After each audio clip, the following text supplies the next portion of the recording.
Raising the Bets is brought to you by the Star Quest Production Network and is made possible by our many generous patrons. If you'd like to support the podcast, please visit sqpn.com/give.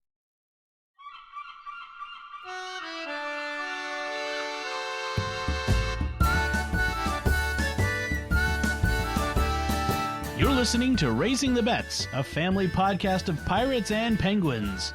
We're a Catholic couple raising 5 kids outside of Boston. Join us as we share the joys and challenges of marriage, homeschool, the plague, and our adventures near and far as we make sense of the world that's gone to heck in a handbasket and experience the best parts of our culture. I'm Dom Bettinelli. And I'm Melanie Bettinelli. And it's the end of the world as we know it, and I feel fine. Because I have to. Yeah. So, as it's obvious to everyone who's listening to this podcast, things are kind of weird out there these days. Unprecedented is a word I keep hearing.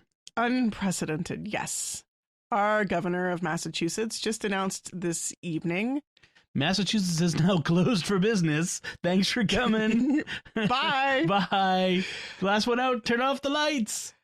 So right now, as things stand, all schools are closed until April 6th. 6th. Okay. Bars and restaurants are also closed. They can do takeout only, but nobody can go sit down and eat at a bar or restaurant. Right. That's going to be bad for a lot of places, but yep. We will try to do our best by ordering takeout from as many of our local places as we can to support them in this time of crisis. As much as we can afford. As much as we can afford. But I'm going to guess there'll be coupons. And the other, I think this is the big one. Yes. No gatherings of more than 25 people in any location, including stores, like grocery stores, Target. Like, how this is the one that really gets me, because how is this going to work? I'm thinking that the grocery stores that just canceled curbside pickup are going to start it back up again. That's my prediction. I can't, if you can only have 25 people in a store, that includes employees. Like, I don't understand how this works. Like, are we all going to sit in our cars in the parking lot waiting for a number to be called? Like, you're next? This part actually worries me a little bit. Like, before I wasn't worried about getting groceries and stuff like that, and then people being not so worried about stockpiling enough toilet paper to cover yourself till the end of time. But I'm like, yeah, it'll get better. People, once people are all stocked up and they're not using it as fast, there'll be plenty for the rest of us. But this is going to cause people to freak out, but it's also going to make it really hard to get stuff. This is going to be like living in the Soviet Union in 1985. It's hard to wrap your mind around. That part worries me. I mean, I know I'm making light of the other stuff, but that part of it is like gyms, fitness clubs, all like. And part of it, he said, was because people weren't respecting the whole 250 person limit and the social distancing limit this weekend. Everyone was out partying like it was no big deal. Right. Yeah. We should also mention that even before the governor made this announcement, the Cardinal Sean had already canceled all masses. Right. For the time being. Right. At least till what was it? I think it was to the end of the month, or indefinitely. It said indefinitely. I don't think he actually gave it. He didn't give an end time. Now, April. So closed till April 6th. So there is some question, because in his announcement, when he said it, he said the stores and bars and restaurants in stores till April 17th. Right. And then when the statement came out from his office, it April 7th. So that needs to be clarified. Yeah. He might have misspoke, or the statement might have got it wrong. So we'll have to figure that out. But yeah, this is... Now, a lot of schools were already going on... Well, most schools were out, like our town schools were closed till the end of March. Right. And this is, March 15th as we record this. And by the time you get this, this may all have changed again. This is all changing hourly. Yeah.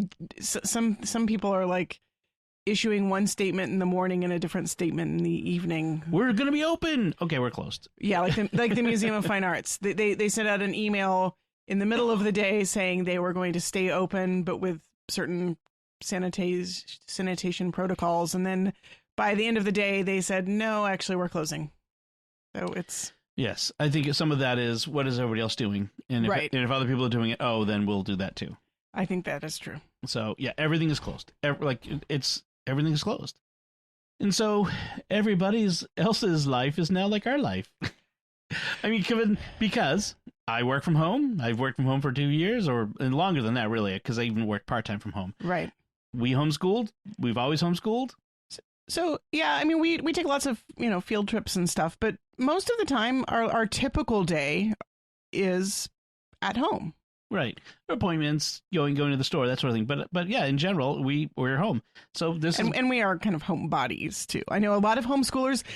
The interesting thing is a lot of homeschoolers I know are not. Their typical day is out and about, running around, doing lots of programs, activities, co-ops and things. And for them, they're like, okay, people think that homeschoolers stay at home all the time, but we don't really. Now we're going to start living the life of the stereotypical homeschooler. Right. Yeah. I mean, yeah. Along with the rest of the country, evidently. Well, this is the thing, is because of the variation among, throughout the country.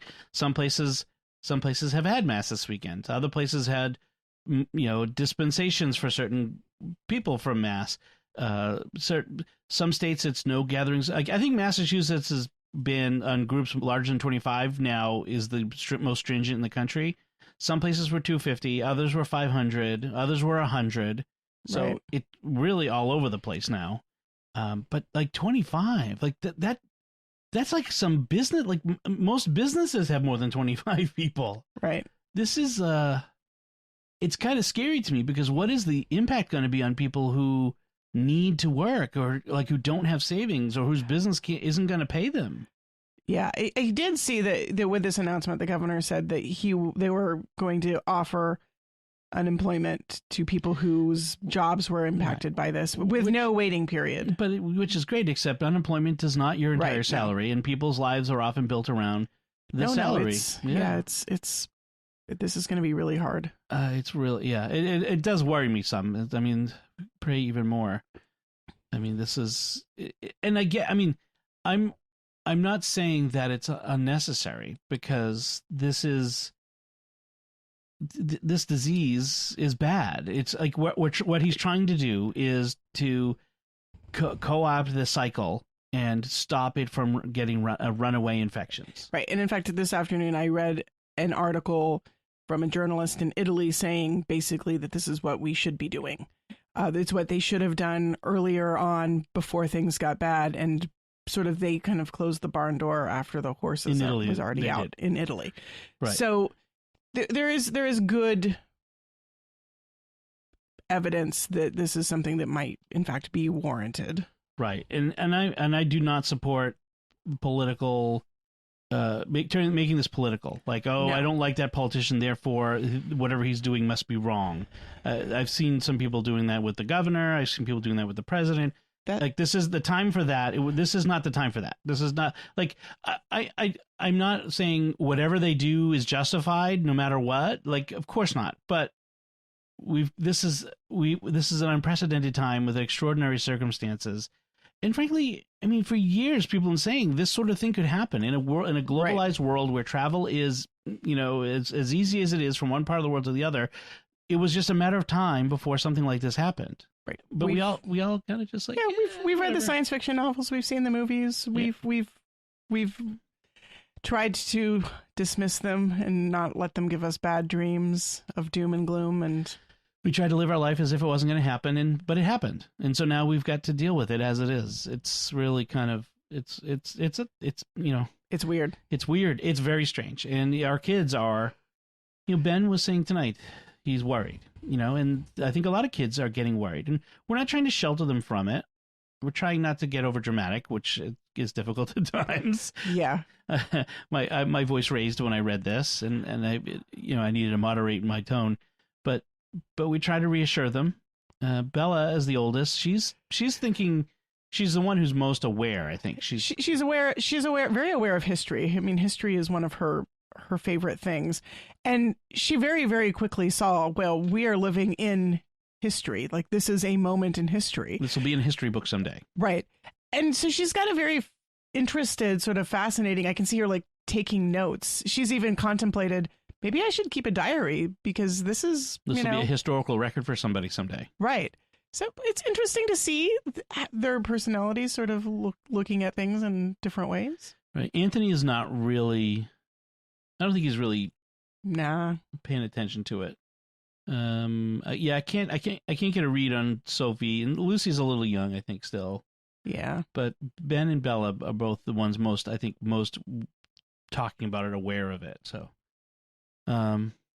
everything's canceled, obviously, including Scouts that came down, which, you know, I feel bad because the kids love it so much. But we did have one thing that we'd had on the schedule, which was our bear den. So our small group of boys Anthony's age, we had planned a hike around a local pond here on a trail. And we kind of went back and forth with the other parents about whether we should do it or not. And we figured, okay, it's outdoors, which is fine. As long as we keep some of that social distancing thing going on, which didn't actually happen all that And yet much. none of the kids were actually phically touching each other, and nobody was coughing or breathing on each other. So I think everybody tried to, like, would have, if anybody had been at all sick, they would have stayed home. And it was really good. I think we had a really nice walk. It was the same place we talked about, like, from last fall when we went with the Isabella and Sophie's scout troop. We went to the same location because it's a nice, easy walk for the younger kids. Yeah. And we did 3 miles. It was a good walk in like 2 hours. So it was a good walk. Yeah. We got to go on the boardwalk out into the bog, which the kids thought was really scary. Some of the boys were very dramatic about, oh, it's scary. We're going to fall off the boardwalk. And of course, at one point, the bridge was out. The boardwalk had been washed out over the winter. So we can only go so far. And there's no place, like, you got to turn around. You just, like, spin in place and go back. It was no turnaround, so it was interesting. But, like, the parents was really nice. They were all like, this was so great. We needed this so much. We should make plans to keep doing this. Right. We were like 25 people as it was, so maybe that wouldn't be allowed. No, actually, we had four cubs, 4 siblings, and 6 adults. Right. So that's 8 kids, 6 adults. We're well under the limit. Yeah. I mean, if the other, not every cub was there, so half of them weren't there, so if we had the others, we would probably be more. But never mind. Nevertheless, there was a lot of people out. Yeah, it was crowded. The park was pretty busy. At one point, Bella dropped her phone, and we both got a phone calls from this nice guy who had found it, picked it up, looked in the emergency contact. The medical.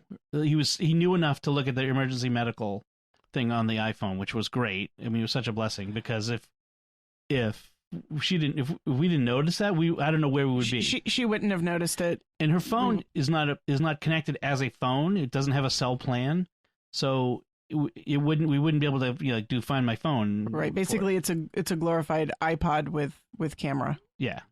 So that was close. Yes. But other than that, we did really well. It was a good outing.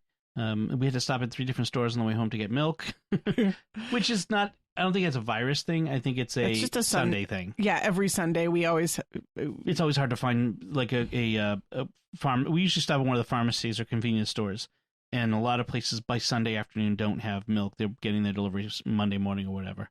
So it was a good day. It was a good, we went out, and then we got home, we were tired, and we didn't want to cook dinner, and so we ordered pizza.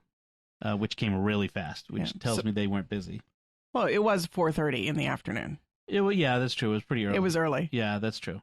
Maybe they weren't all that busy. So I suspect the pizza places won't be hurting too much. Yeah. I mean, from here on out, though, who knows what we're going to do? Like, are we just stuck here? We'll go out hiking. We'll go in the woods. Yeah. That's probably the safest thing. I've got some nature walks planned.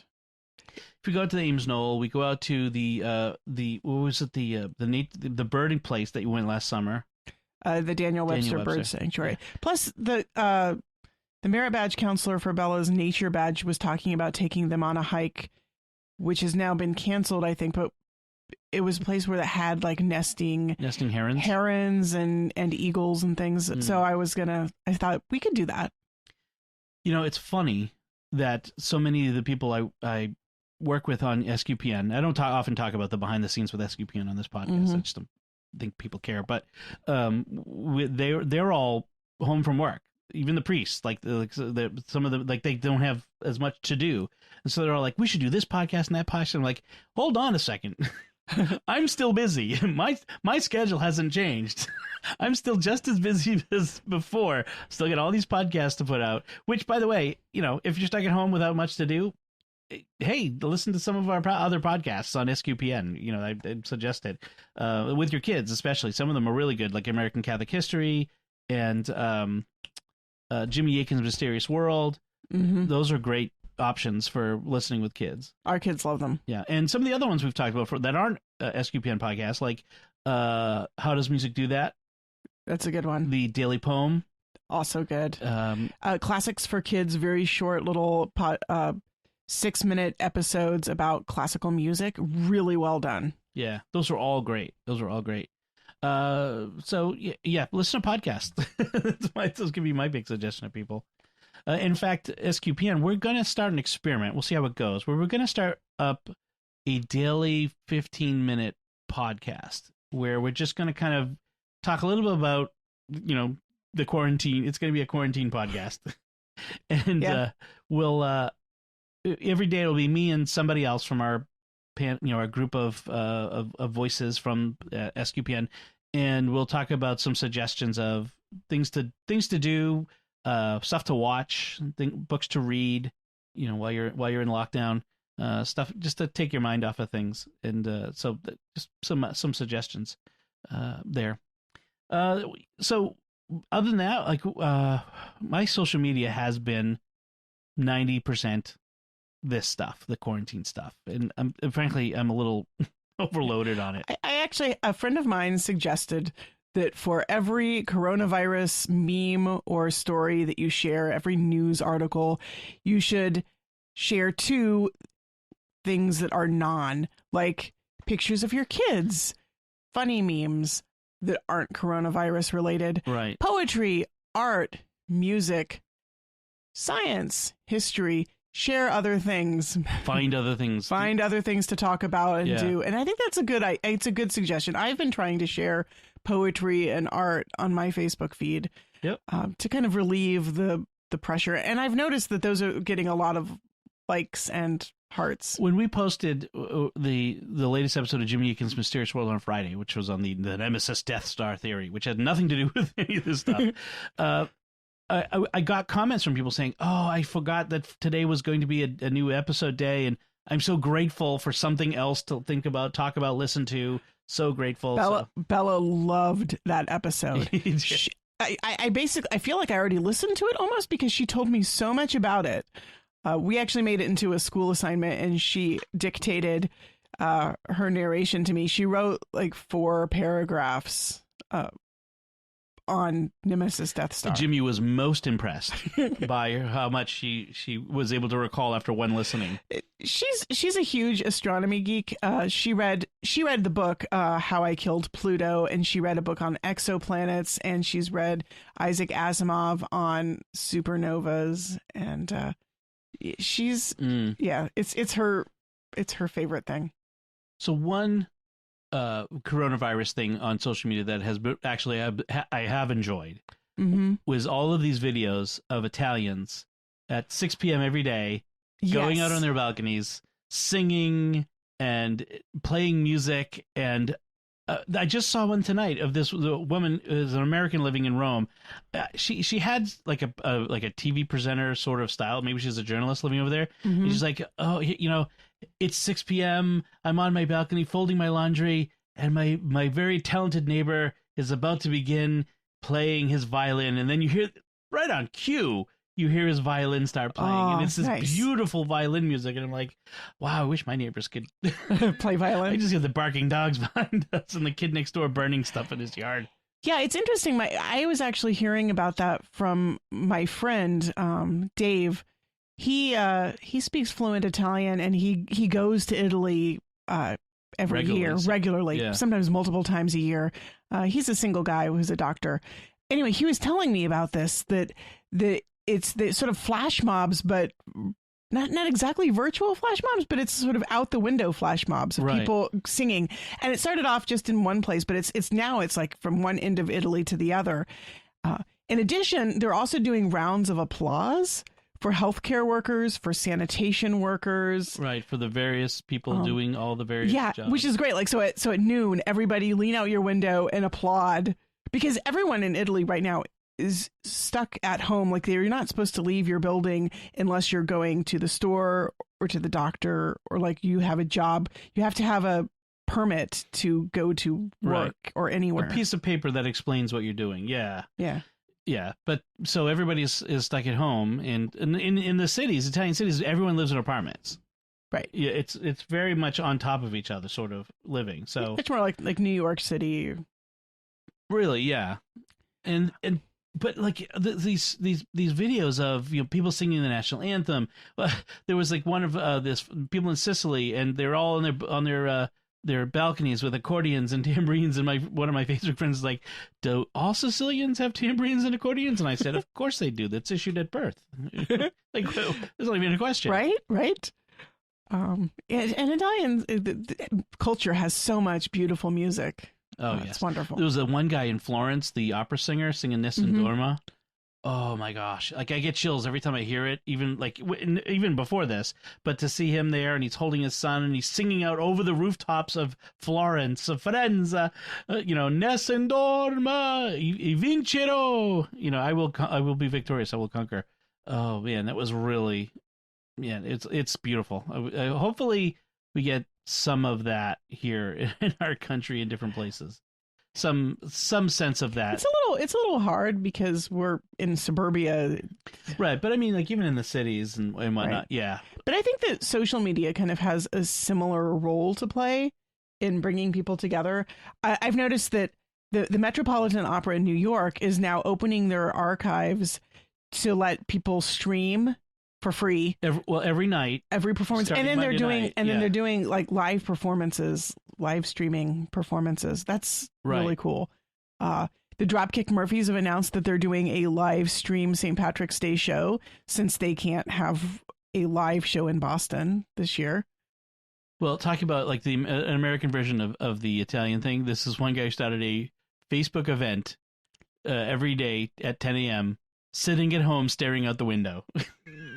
So hey, that's our kids. He posts a picture of himself staring morosely out the window, and he did it as a sort of a joke. A work on home project, nah. But the comments on his posts are just hysterical. People like commenting in, and people like showing their the cocktails they're drinking, and so on and so forth. It's really funny. But yeah, I mean, there's at least people. A lot of people have a sense of humor. A lot of people. I think it's important to keep your sense of humor, to focus on the beautiful and the funny. Yeah, and whatever positive things we can while we wait for the end of the world. On September 11th, I was a graduate student, and I remember like we were kind of stumbled in shell-shocked to our 1 p.m. Irish drama class, and our professor, Phil O'Leary, kind of looked at us, the 20 or so students, they're kind of sitting there, and he's like, look, I could send you home. But at some point we're going to have to come back in the classroom and do this. We're going to have to sit here and talk about Irish drama, because we can't let the terrorists win. If we give up our study of Irish drama, they win. And so we took a poll, and we all agreed, yes, we are going to do this. We are going to sit here and we're going to talk about the play that we read for today. It was a lackluster class, I will grant you. But I think it was important to just keep going. He was right that it's important to keep on keeping on. Just can't let the plague win. Right. If we don't keep on, the plague wins. Oh, okay. So let's talk about something else then. While we talk about, let's talk about food. Food, because yes. What else do you have to talk about when you're hunkered down, under siege, than what we're eating? And this week, I was asking Melanie because I don't recall. My memory is shot these days, and so much has happened in the past 7 days. Whether we talked about it or not, but I don't think we talked about Bella. We might have mentioned that at her merit badge university, one of the merit badges she was taking was cooking, and as part of that, she has to cook some meals for us. Yes. And so that started this week, and it started last Tuesday. She did. She cooked with you a meal. Yes, she planned it out. She made the menu. She picked the dishes that she wanted to do. She wanted to make biscuits and chicken lemon soup, which is her favorite. And then because it had to be a complete, well-rounded meal, thank you, BSA, she is also going to make steamed broccoli and a fruit plate. Yeah. Now, the chicken lemon soup is also, it's the Greek avgolemeno. It's the Greek chicken lemon soup. Avgolemeno soup can be made with or without chicken. Like, I think the classic avgolemeno is just egg and lemon. Egg and lemon and rice. And rice. So it's a soup that's like appropriate for non-meat days. Yeah. But we liked it with chicken. As in Greece, you have lots of non-meat days. Exactly. Yeah. So it was really good. It was an ambitious meal. And I suggested to her that it would be prudent to do the biscuits in the morning and the soup in the afternoon, because I knew it would take her a while to do the biscuits. So she did her math in the morning, and then I let her slide on her other lessons, and we worked on doing biscuits. And they came out really good. From scratch. Light and fluffy buttermilk biscuits. It was great. And then she made the chicken lemon soup, which is not an uncomplicated soup. And it involved her having to handle raw chicken. She's never handled raw meat before, so this was a milestone for her. Mm-hmm. She was a little bit nervous, but she did fine. And it also required you to temper the egg with the soup, so there was a little bit of a complex technique. Her scoutmaster was most impressed that she had made biscuits from scratch. And I think if he'd seen how complicated the soup was, he would have been really impressed. And then on Friday, she also did another dish. She did broiled salmon with microwaved peas and corn, rice, and another fruit plate. Salmon and halibut, right? We had haddock. Yeah. White. So one of the whitefish. Yeah. And for that, we had to brave the grocery store on Friday, which was the day when all heck broke loose and people were panic buying in the grocery store. So that was fun. She got to see that up close. She got to see the crowds. It was much, much busier than a typical Friday. It was much more like the day before a blizzard or the day before Thanksgiving. I mean, I say panic buying jokingly. People were being very calm and polite, and it was fine. Right. But the bread aisle had been emptied out. Well, it's funny to know which aisles had been emptied out. There was a handful of loaves in the bread aisle. There was nothing in the paper goods aisle. No toilet paper or paper towels. The frozen vegetables had been picked over by locusts. And there was a huge dent in the meat aisle, but everything else was pretty much... All the produce was there. Nobody's eating salads in this lockdown. Right. I mean, I think that they were restocking the produce pretty quickly. Right. But and plus produce doesn't last. How much produce can you stockpile? You can't. Right. You buy what you need for the next few days, and then, that's it. Right. And once it's gone, yeah. Yeah, I don't want to start talking about my worries about providing food for the family over the long haul. So you were cooking for the apocalypse on Saturday. On Saturday, I made my Lenten bread, which I like to make. Your fasting bread. My fasting bread. Which is... We talked about this? Yes, we did. We talked about it. Cranberry pecan bread. Yeah. This version had currants and cranberries in it. It's like a whole wheat bread that also has oatmeal in it, so it's pretty hearty stuff. I also add some ground flax to get in those omega-3s.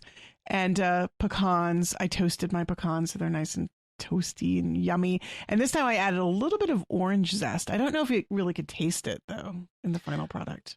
I don't think I could taste it, no, but it does add a sweet I think it added a little sweetness. And this was it wasn't very dense. It was very soft. Very light and fluffy. Yeah, it was really good. You're really getting good on that one. So, yeah.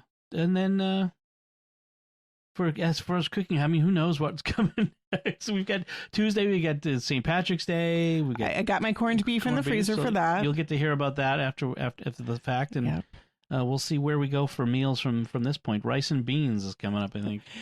You know what? I think the grocery stores are going to be fine with meat. So I'm not. Again, it's not the stock of stuff. It's the getting in the stores. We'll figure it out. We are creative. We are ingenious. We will figure it out. Oh, yes. If nothing else, there's always delivery. Well, as long as that lasts. Anyway, so that's what we've been eating and things. So let's talk about what we've been reading and watching. And I watched the new Apple TV series, Amazing Stories, which is from Steven Spielberg. And this is a throwback. I remember Amazing Stories. Amazing Stories when I was a kid, back in the 80s. It was family watching. That was the time when families used to gather appointment TV. We would it's Amazing Stories on, everybody come and watch, or the Cosby Show's on, everybody come watch. We didn't do that so much because we had a no TV on school nights rule. Wow, parents are strict. Yeah, that was my mom's policy. TV. Yeah. So I remember Amazing Stories. Including the one that I really remember was the one about the World War II bomber and how it got shot up while it was coming back from a raid, and the guy in the belly turret couldn't get out of and it was stuck in position. That sounds familiar. And the wheels were busted up, so they couldn't lower the wheels. They had to belly land, but of course, if they belly land with him still in the ball turret, squish. Yeah. So another guy ends up somehow cartoon drawing the wheels, the landing gear, like cartoon wheels, and they land on these cartoon wheels. Right. So it's like it's science fiction-y. It's kind of fantasy. There's always a fantastic element to them. Right. These Amazing Stories. So I watched the first one. I gotta say, it was a little predictable. It was a time travel story.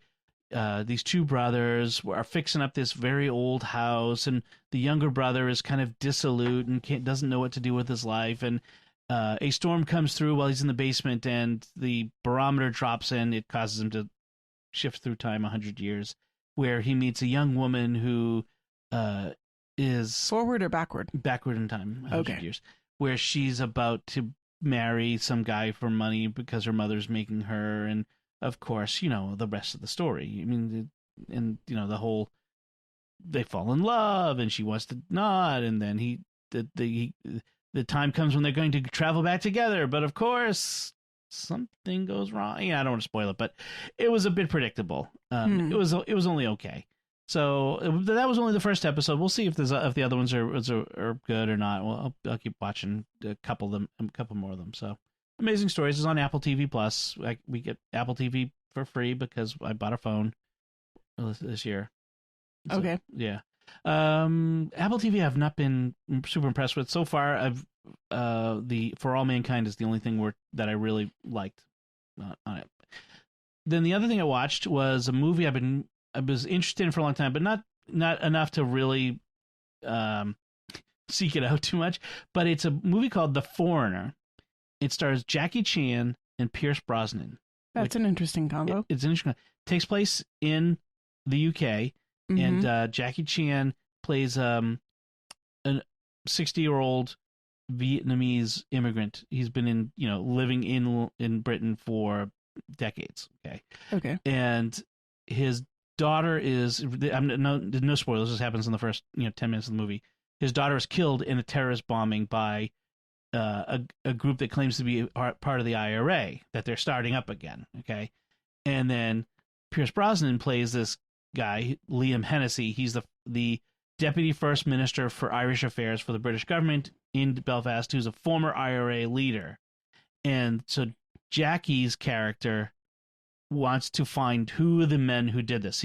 Because he'd lost his wife and two previous daughters when they were escaping Vietnam, when they were attacked, their boat they were in was attacked by pirates, Thai pirates. Ooh. So he's all broken up, and his last living relative was this girl. So, again, I don't want to give too much away, but he's on this quest, and he believes that this Pierce Brosnan character knows the names of the bombers and wants the names so he can, seek them out and bring about justice. And so it's a very interesting back and forth story. And so Pierce Brosnan with his native Irish accent, it was very interesting. I don't know if I've ever really seen him in a role where he played an Irishman. Yeah, it was very interesting.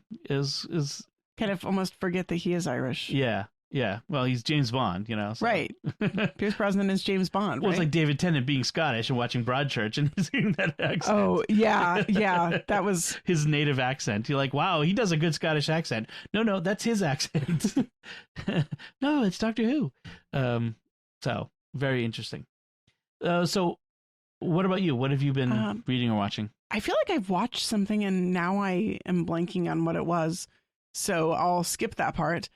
I'm still plugging away at Eifelheim, which is really good. It's really interesting. One of my commenters on my blog pointed out, and I hadn't really fully noticed it before, but the way the novel is framed, it's about aliens in the medieval Black Forest in Germany. That's not really a spoiler, but it's framed so that, in a way, for the reader, the aliens are more familiar than the medieval people. They're less alien than the medieval people. Right. So they're trying to explain these alien concepts, things like electricity. Mm-hmm. And for us, those are normal. Right. And space travel. And of course, the medieval world doesn't really have a concept of other planets as places that people could be from.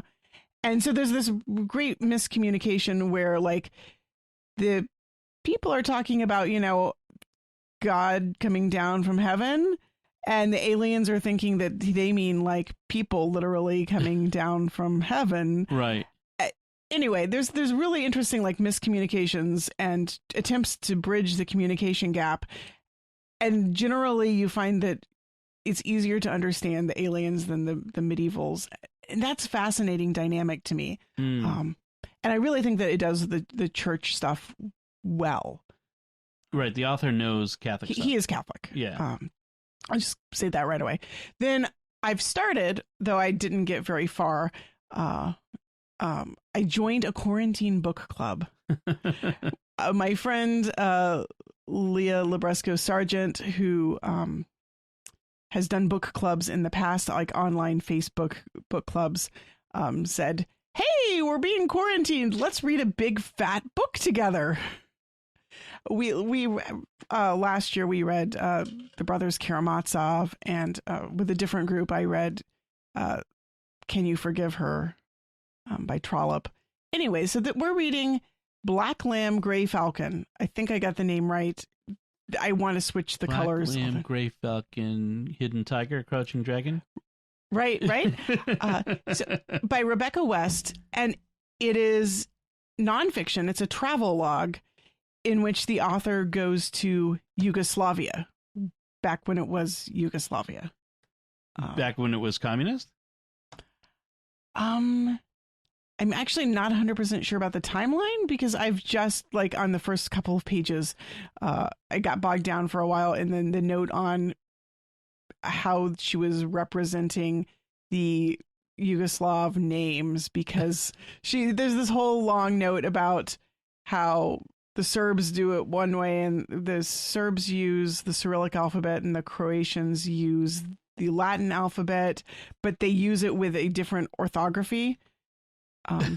So that kind of like the Irish Gaelic does, where they're using the same letters, but they're not using the same letters to represent the same sounds. Right. Because that's not confusing. Well, which is actually true of a lot of... No, I know. A lot of languages. Like when you learn the foreign language, you have to also learn, like, how does this letter sound in that language? Oh, yeah. It's not the same as in ours. I mean, there's a similarity, but so, like, what do you do with, like, J, evidently in Croatian, is more of a y sound. Mejogorje. Yeah. That's the one I know with lots of J's. Sarajevo. Yeah. Which evidently we all say it wrong, but she's trying to give it the closest approximation possible. Right. Then I started to read the first few pages, and I'll be honest, I was really tired, and I kind of was nodding in the middle, so I'm going to have to go back and reread it. If it's Yugoslavia, it was probably under communism because it broke up pretty quickly after the end of Tito's rule. Except it might be before it was Yugoslavia, because I think it was like maybe before World War II. Oh, we're going way back. Yeah. Oh, okay. This is much more of a. You can look it up. I'm on Wikipedia. No. Look up the book. Oh, that could help. What's it called? Red Dragon, Crouching Black Tiger? Lamb. Black Lamb. Gray Falcon. Gray. EY or AY? Are we British or American? She's British. Okay. But I can never remember which one is British and American, frankly. It's E. Gray. I'll go to the Wikipedia article. I always spell it with an E. It's a travel book written in 2 volumes, published in 1941. Okay, so It is over 1,100. What is it with Leia and gigantic tomes for a book club? Well, I think because it's really hard to read gigantic tomes on your own, it's really easy to give up. Whereas when you're reading it with a group of people with like deadlines, she's really good at setting reasonable deadlines. Yeah. For, every Sunday she does a Facebook meetup for like read up to page whatever. And I really felt like I would have given up on Brothers Karamazov. Mm-hmm. I would have totally given up if I hadn't been for the book club, which those goals. And I fell behind a few times, but then I had this impulse to catch up because, everybody else was talking about it and I wanted to jump in on the conversation. So it gives an account of Balkan history and ethnography during her 6-week trip to Yugoslavia in 1937, and her objective was to show the past side by side with the present it created. So the publication of the book coincided with the Nazi invasion of Yugoslavia, so that's after, but it's in the foreword. Right. So interesting. I mean, so it's very interesting. It's a part of the world I don't know much about. Honestly, the Balkans is kind of a mystery to me. And yet it is at the source of so much world history. Right. I mean, if it hadn't been for the Balkans, we would have had World War I? Well, probably, but just not the way But it wouldn't have played out the same way it did. Right. I mean, the forces at work were all primed and ready, looking for a trigger. It was a powder keg waiting to explode. But pretty much, yes. Yeah. Is that a Hamilton reference? No, I would never make a Hamilton reference. I don't know what you're talking about. So that sounds interesting. I'm glad you're doing that. That's yes. And if didn't one of our other friends, Darwin at Darwin Catholic, come up with an idea for a writing club for? I'm not sure if that's taking off or not. What's it called again? The book that he was referring to. He was referring to Boccaccio's Decameron. Right. A book written during a plague in, I want to say Milan. It might have been Florence during the Renaissance. It's considered one of the first novels, and I've never read it, but I've heard about it as an English major. It's one of those things like in your history of the novel class, you talk about Boccaccio's Decameron. See, so the frame story is 7 people in a country villa during the plague. Right. Quarantined.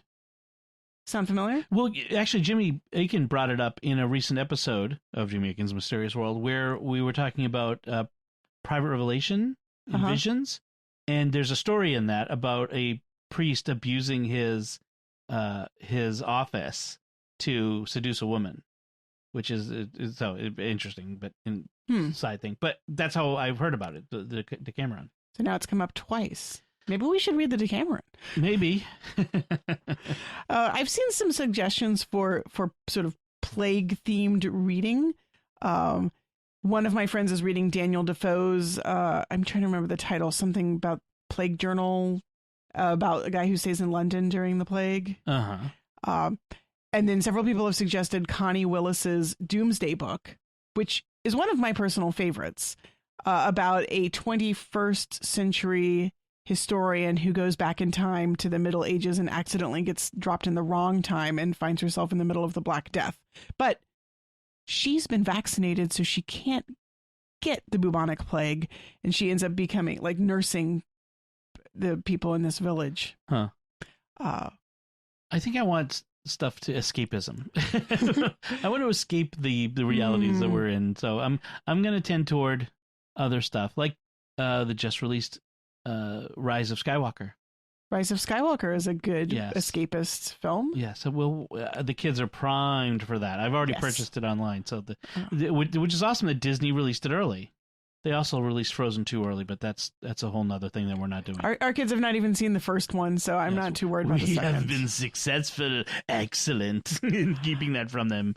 Which, yeah, I mean, sometimes I think maybe we should just break down and let them see it. Oh, well, yeah. Oh, I'm afraid of what would happen. I'm actually kind of curious about Isabella's critique because I think she would have some interesting things to say. She might have some things to say about Elsa and Anna. Anna, yes. Can't remember the other one.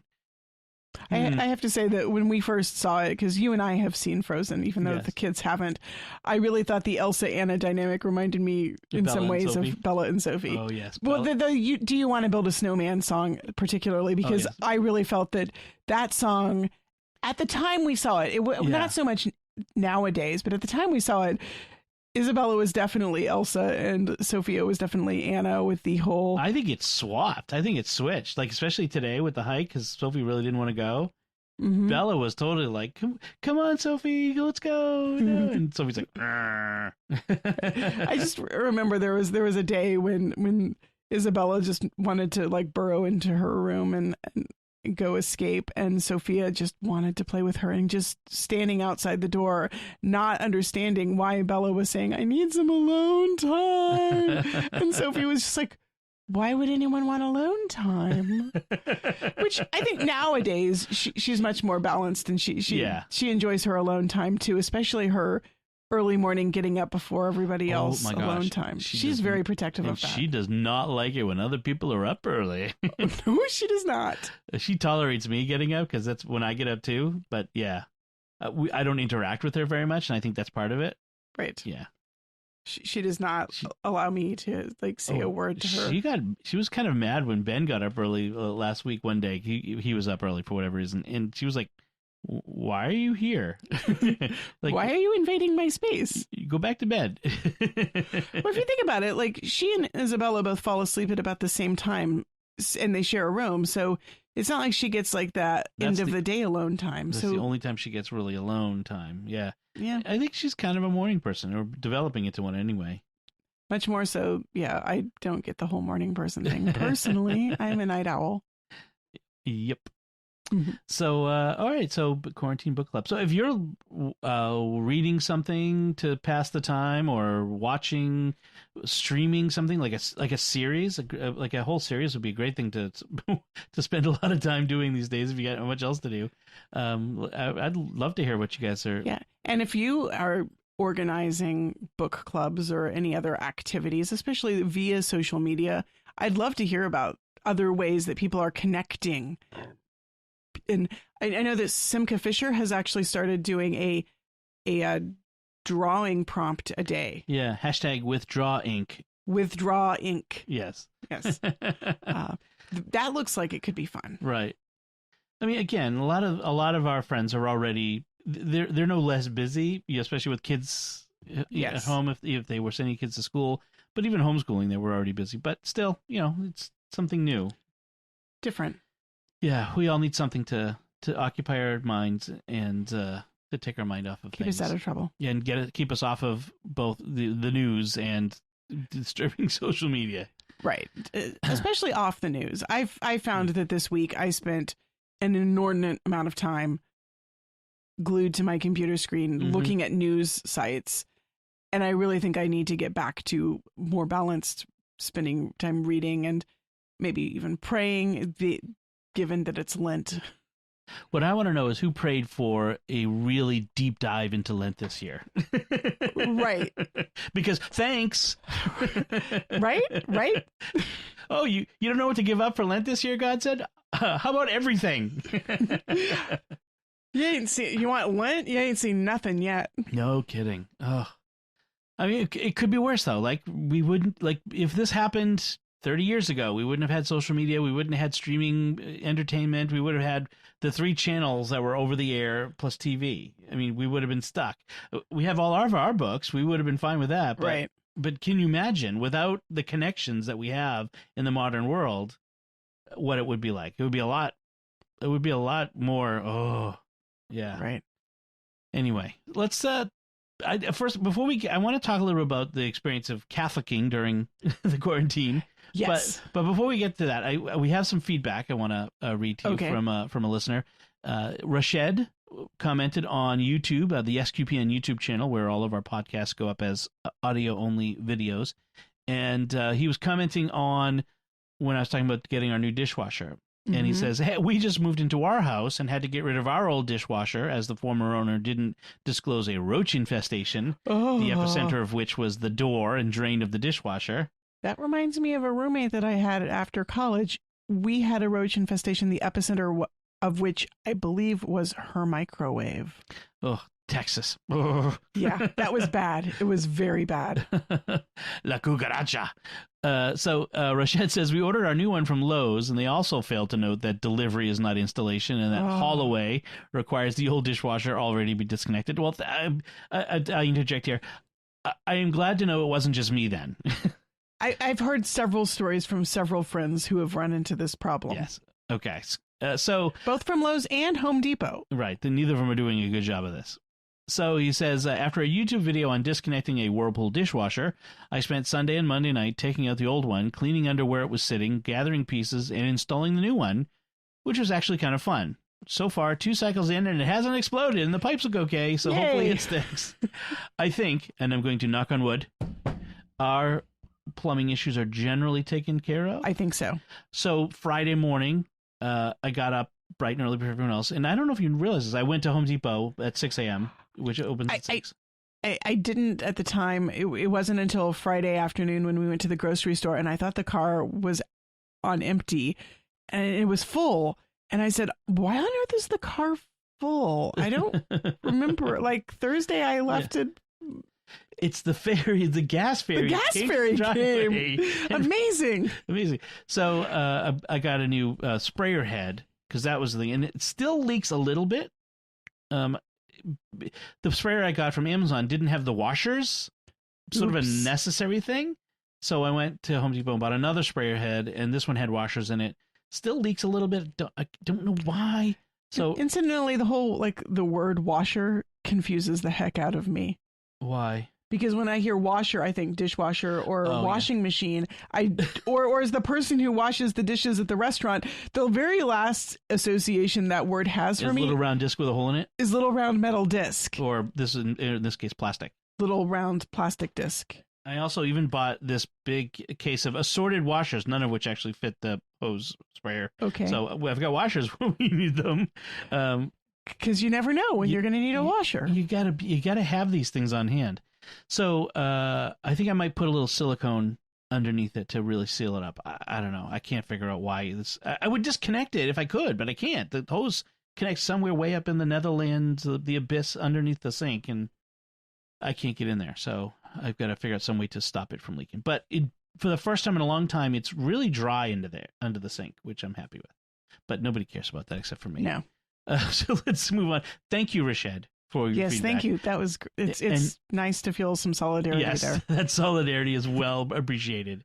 All right, so let's. And I hope that this solved your infestation problem. Oh yes, really, really, because I've been there. It's horrible. I'm grateful that wasn't something that we were dealing with. Yeah.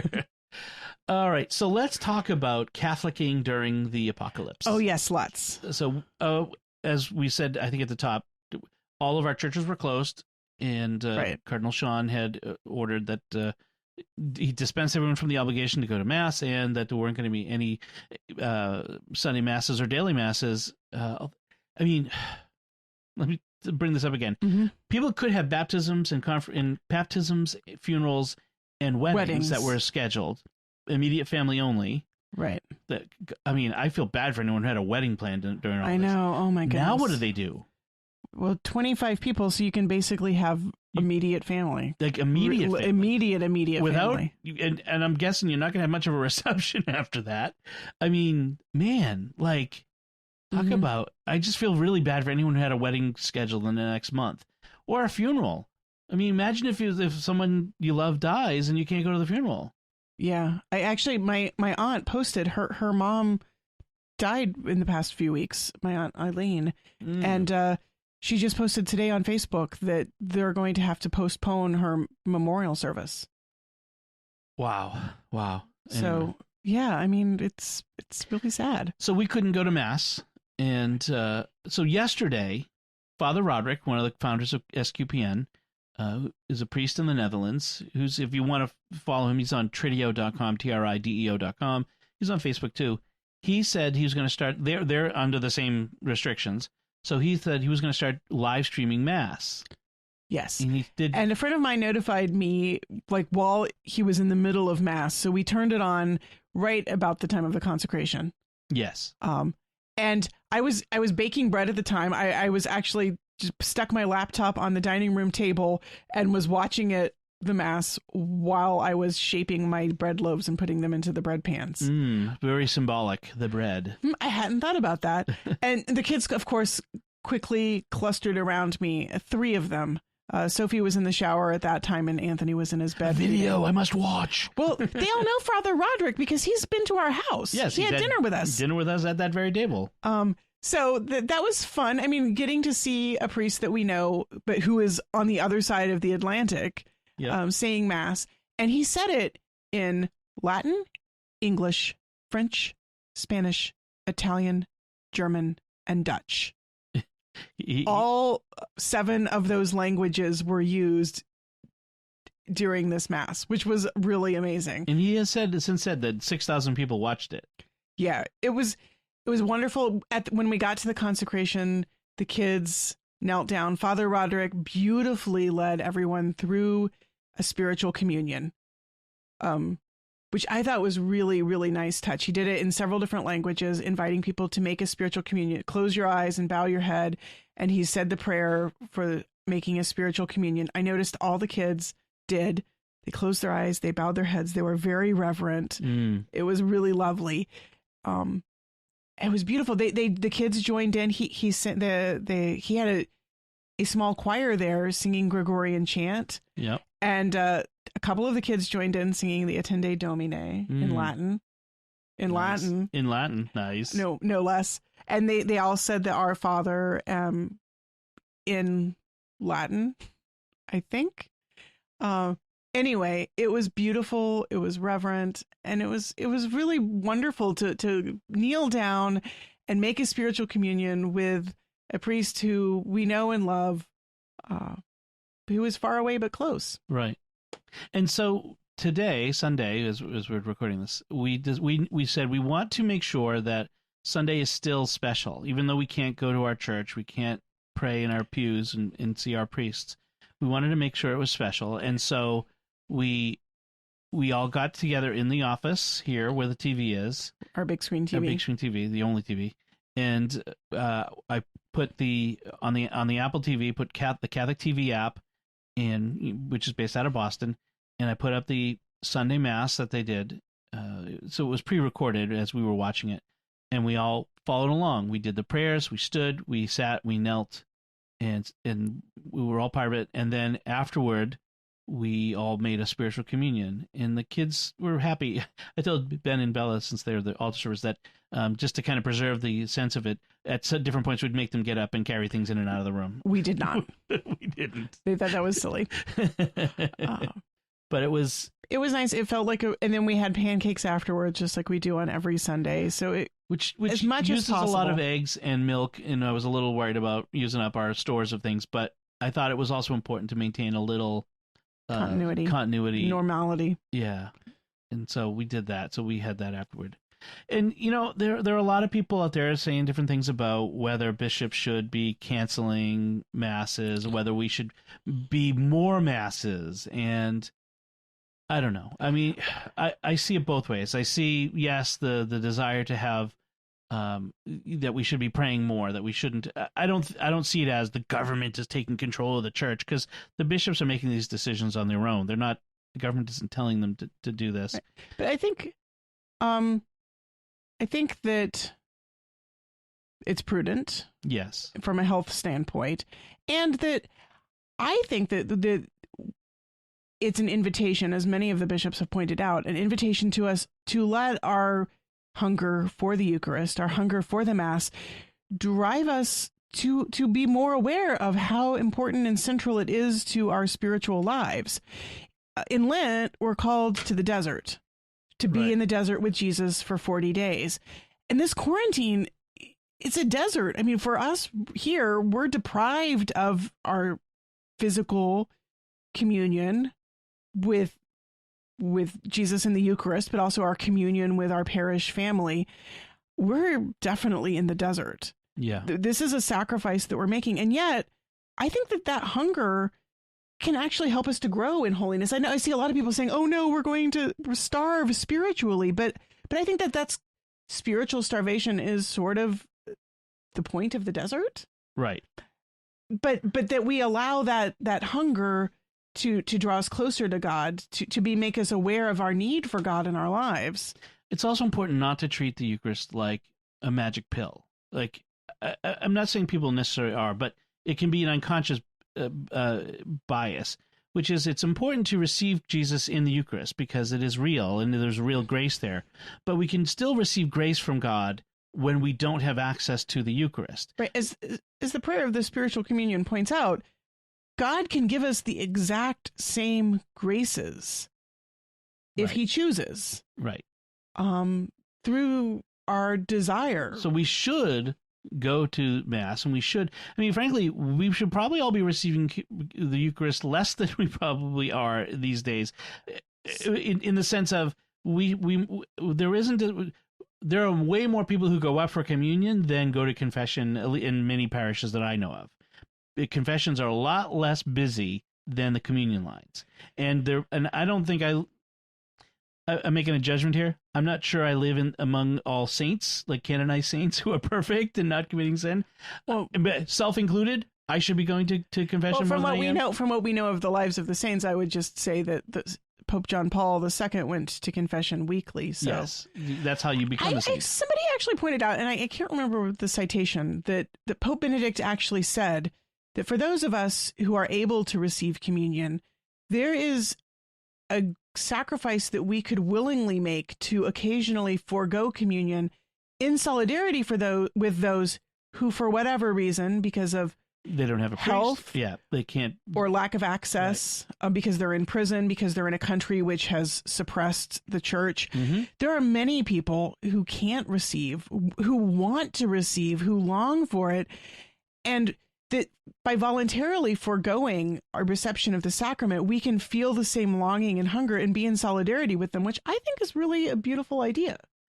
Yes, and we know people in our own families who can't go to Mass as much as they want for health reasons often, and we've known lots of stories of Catholics, like the Japanese Catholics, who for centuries had no access to priests. 200 years with no priests. With no priests, which meant no sacraments. They could baptize, but they had no Eucharist. They had the sacraments of baptism and matrimony, and they had catechists who handed on the faith for 200 years. Right. That's really amazing to me, while being persecuted. Yes, being underground. So there's that element. There's also an element of obedience to your bishop. Whether you think it's right or not, there's an element of being obedient and humble, because Christ became obedient to the Father, and so in imitating him, being obedient and submitting our wills to our spiritual fathers and to the civil authorities, we can grow in holiness that way too. Yes, I actually wanted to point out that I found this beautiful piece from the life of St. Charles Borromeo. Right. People have been citing Charles Borromeo against these restrictions, but this maybe has something to say otherwise. So during the time of St. Charles Borromeo, there was a plague in Milan. When he was bishop. And this was about how he cared for his spiritual flock who were in quarantine. It says, "It did not escape him that the 40 days of quarantine, if given up to idleness, afforded many temptations to sin. He therefore was heedful to provide that this time should be sent so as to promote the glory of God and the salvation of their souls. In the first place, he required the clergy to make it a time of penance and fasting, as they were now just entering in on the season of Advent, which is an interesting parallel since we are in the season of Lent. And he urged on the laity the duty of confession and communion before beginning it. Next, in order to sanctify the time, he directed everyone should hear Mass devoutly every day. And to give effect to this order, he erected altars at the crossways and conspicuous places where Mass was said daily, so that all could assist from their windows. I think this is really interesting because we have the opportunity to assist at Mass through our virtual windows by live streaming it. We might live in suburbia where we don't have a church, or the priests can't put an altar outside so we can stare out our windows at it. Right. But we can still assist at Mass virtually. Right. In the same way that people of his day did. In the same way, he arranged for confessions to be heard, sending priests round at stated times from house to house, the confessors sitting on the doorstep outside, and the penitent kneeling within, the door serving as a barrier. Isn't that a beautiful image? Yeah. The parish priest went round with the Blessed Sacrament on Sundays and gave Holy Communion on the doorsteps to all, as if they'd been cloistered religious. Like, because cloistered religious receive through the grill. Right. And like hermits or anchorites would actually receive like through a window. Like Hildegard of Bingen was actually in a cell where there was no door. She was like walled in and would receive the Eucharist through a window. He also made arrangements that each district should keep 7 times of prayer throughout the day and night. Basically the 7 canonical hours of the Liturgy of the Hours. Singing psalms and hymns in 2 choirs, after the manner of a chapter of canons, and saying suitable prayers, each hour being announced by the ringing of the great bell of the cathedral. Imagine this, like being on a street, having the 2 choirs singing back and forth as if they were in a church. It's a gorgeous image. When the bell sounded, all the inhabitants attended at their windows. A priest or other person appointed began the prayers, and all the people on their knees made the responses, each having the book of prayers, which the cardinal had printed for the purpose. It was a sight to see when all the inhabitants of this populous city, numbering little short of 300,000 souls, united to praise God at one and the same time, sending up together an harmonious voice of supplication for deliverance from their distress. Milan might, at this time, have been not unfitly compared to a cloister of religious, of both sexes, serving God in the enclosure of their cells, an image of the heavenly Jerusalem filled with the praises of the angelic hosts. Would that we would do that today. But we can. I mean, any of us... That's what I mean. We should be doing this Any today. of us who choose can pray the Liturgy of the Hours, watch the Mass, and offer a spiritual communion. Maybe we could even form groups to pray together via social media, like Facebook meetups. Right. I think that our friend in Beijing said that her fellow parishioners were doing that. They were doing recording the Liturgy of the Hours so that they could pray together, and they were having live stream meetups. Right. I mean, we have, SQPN masses. has the Pray Station Portable, which is the Liturgy of the Hours podcast, which people could download and then pray together at a set time. I think that's a great idea, is to pray at a set time together. Right. So you could sort of pray alone, or you could even Skype or FaceTime or Facebook Live with people who are not close to you, but who are close to you, pray together. Yeah.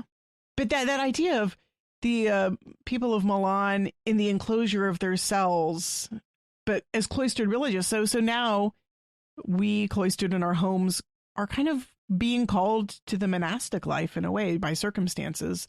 So we could choose to spend our time in idleness or we could choose to spend our time, I mean, not all the time, obviously, even religious don't spend their entire time praying, but or trying to at Labora, prayer and work. But trying to keep some of the canonical hours, maybe add 1 or 2 of them to your day. In this unprecedented time of suffering, which is suffering in some ways, more prayer is certainly recommended. May this be a great Lent that brings about a great Easter.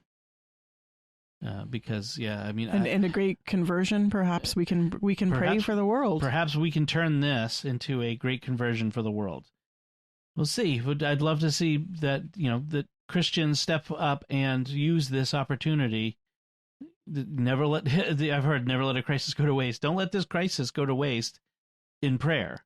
Right. Use this opportunity as a reminder to pray for all and to bring about great conversions. Turn this suffering into the merits of the cross and bring about conversion of souls. A friend of mine's also suggested praying the office of the dead for those who have died from the coronavirus, and even listening to requiems and making that into a form of prayer, which I thought was really beautiful. So I pulled out my, excuse me, one of my favorite albums is called Celtic Requiem, and it's got a beautiful requiem in it that I play it and it gets stuck in my head for days. So it's been playing in the back of my head for the last couple of days, and I just find myself kind of singing little refrains from it. And I'm trying to consciously turn that into prayers for those who've died, for all those who've died, whether from the coronavirus or from other causes. All right, we should probably wrap things up there. Okay, we'll be back and check out our podcast. If our daily, we're going to be doing this daily podcast for a couple of weeks, like I mentioned. It's a short daily, 15 minutes or something like that. If you want to get it, we're going to put it in the Let's Talk podcast feed. So if you go to sqpn.com/Let's Talk, you'll be able to find it there. So check it out. As we finish up, I do want to take a moment to thank our patrons who make it possible for us to create Raising the Bets, including Robert B., Dawn T., Katina R., Lisa M., and Mark P. Their generous donations at sqpn.com/give make it possible for us to continue Raising the Bets and all the shows at StarQuest. And frankly, right now, I think what we do is as important as ever for folks, to give them something informative, educational, and inspirational as we do. And so you can join them by visiting sqpn.com/give. So that's it from us. If you have anything you'd like to share with us, any feedback you'd like to give, you can go to sqpn.com/bets. That's BETTS. Or the SQPN Facebook page, facebook.com/StarQuestMedia. Or send an email to bets@sqpn.com, and we'll put links to anything we mentioned that has links in our discussion on our show notes at sqpn.com. Please be sure to subscribe to this podcast and our other podcasts, all on Apple Podcasts, Google Play, Stitcher, TuneIn, your favorite podcast app, or at the SQPN YouTube channel, where you should hit the bell to get notifications. Until next time, I'm Dom Bettinelli. And I'm Melanie Bettinelli. Thank you for listening to Raising the Bets on StarQuest.